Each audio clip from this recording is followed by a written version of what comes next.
Palembang, Bapak Alfitri yang sudah bergabung bersama dengan kita untuk pagi hari ini. Halo, selamat pagi Pak Alfitri. Selamat pagi. Ya Pak Alfitri, hari ini kita akan melihat dan juga mengetahui secara langsung bagaimana putusan sengketa Pilpres yang akan langsung diumumkan oleh MK nanti siang. Anda sendiri harapannya seperti apa Pak? Ya, kita harapkan memang keputusan MK ini akan menjadi titik balik ya bagaimana kemajuan masyarakat Indonesia ke depan. Jadi kita sangat berharap bahwa keputusan MK ini adalah keputusan yang berkeadilan dan memihak masyarakat serta rakyat Indonesia secara keseluruhan.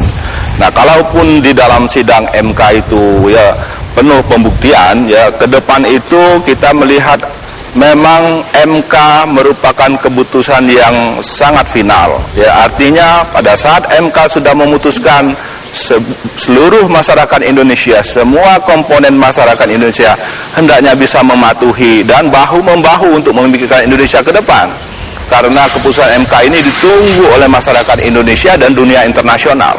Nah, oleh sebab itu memang kita berharap bahwa keputusan MK ini bisa berpihak kepada keputusan masyarakat banyak, ya bukan segelintir orang.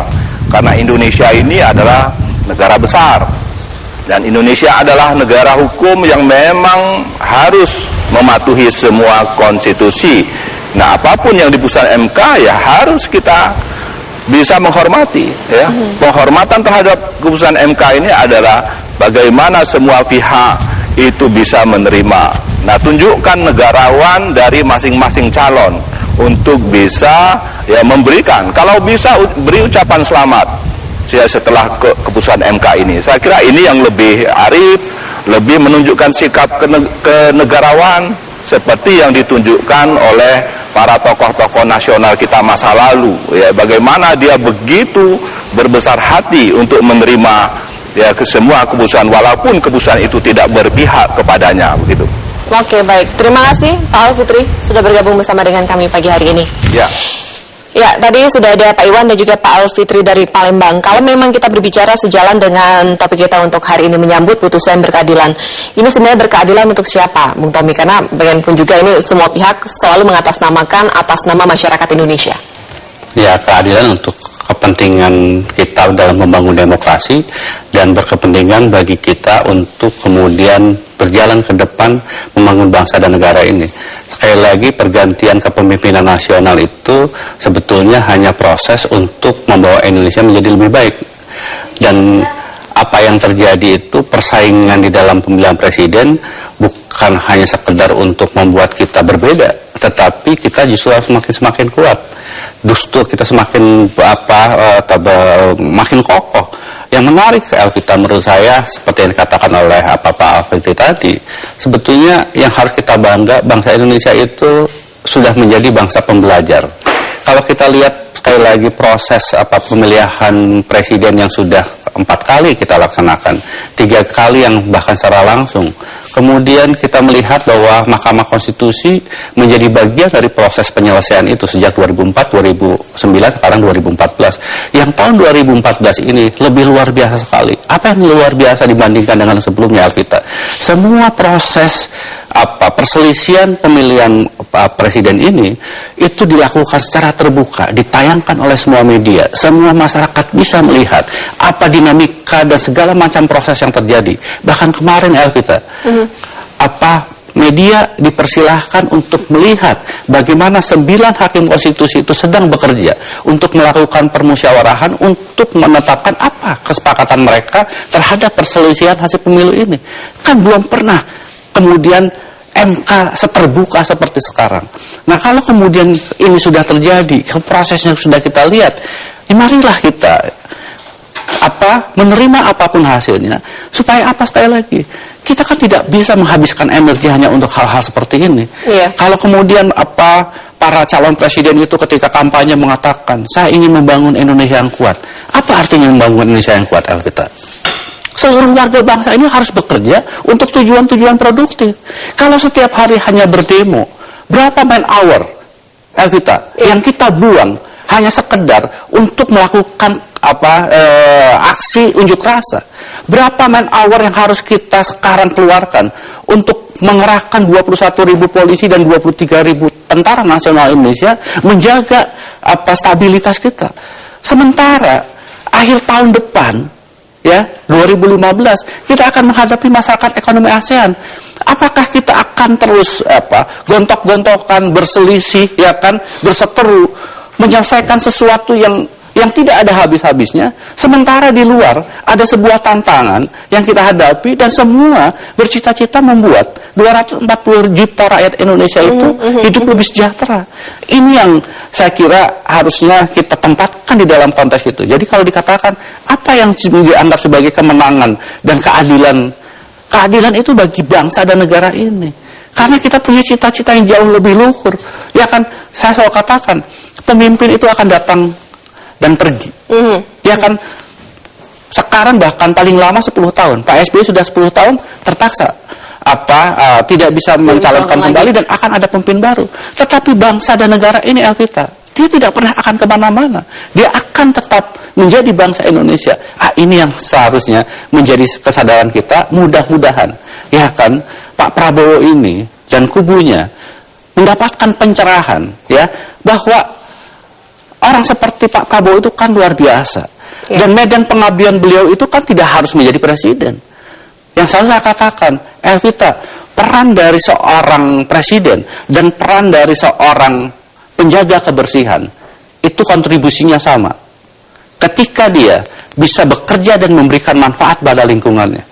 Bahkan pekerjaan seorang penjaga kebersihan kota, ketika membuat kota itu menjadi resik, menjadi asri, menjadi bersih, dan kemudian masyarakat yang tinggal di kota itu menjadi nyaman, itu akan jauh lebih berharga dari kinerja seorang presiden yang tidak melakukan apa-apa.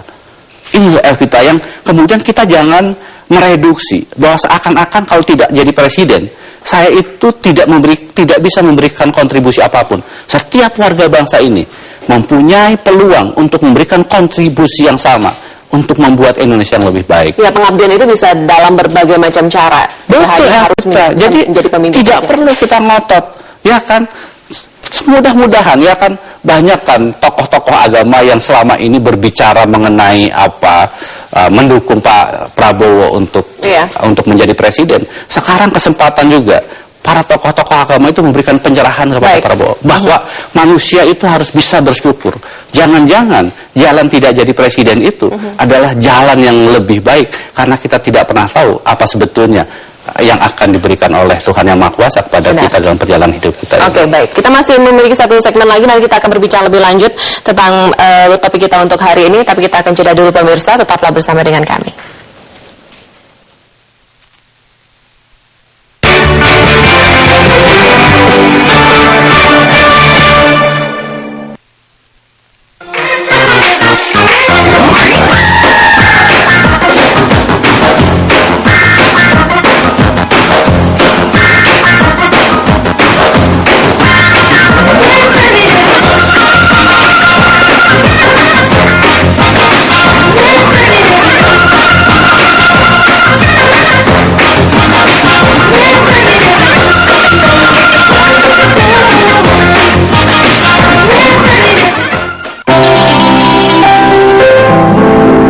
Setiap kebaikan memberikan sebuah arti di hati. Meneruskannya akan membuatnya lebih berarti. Berbagi kebaikan di hari yang fitri ini dengan Floridina yang mengandung semua kebaikan jeruk asli dalam setiap tetesnya. Floridina, manisnya jeruk asli. Selamat Idul Fitri. BTN Property Expo 2014, Pesta KPR BTN, menghadirkan 300 proyek properti pilihan. Manfaatkan beragam penawaran dan fasilitas menarik. Diskon merdeka dari 178 pengembang terkemuka nasional. Official Bank, Bank BTN, penyelenggara App House Corp, mendukung DPD Ray DKI Jakarta. Top White Coffee, ini baru yang benar-benar white coffee. Rich and creamy. Harum aromanya, 100% white coffee berkualitas. A kick of perfect white coffee. Beli 3 gratis 1. Ini white coffee yang sebenarnya.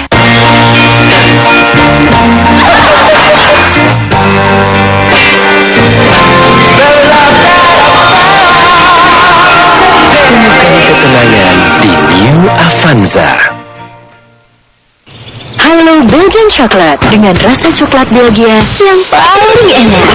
Nah, Papa nih. Nah. Hilo Belgian coklat benar-benar enak. Pasti lagi minum Hilo deh.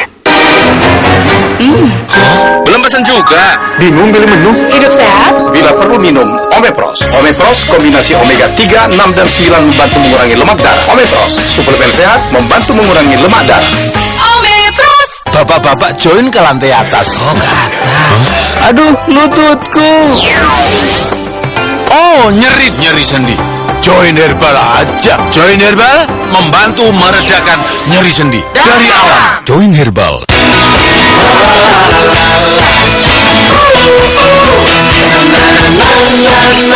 Teguk dan kunyah serunya siaran Mogu-Mogu.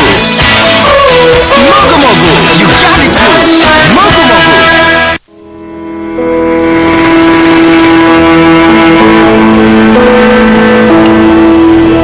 Ketika pemasungan dianggap sebagai cara tepat untuk mengatasi gangguan jiwa, Orang dengan gangguan jiwa itu disepelekan, diremehkan. Core problemnya yang paling mendasar, basicnya adalah faktor kemiskinan.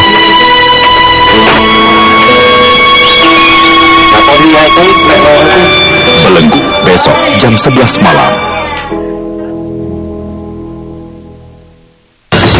Penantang terakhir setiap minggu jam 4 sore.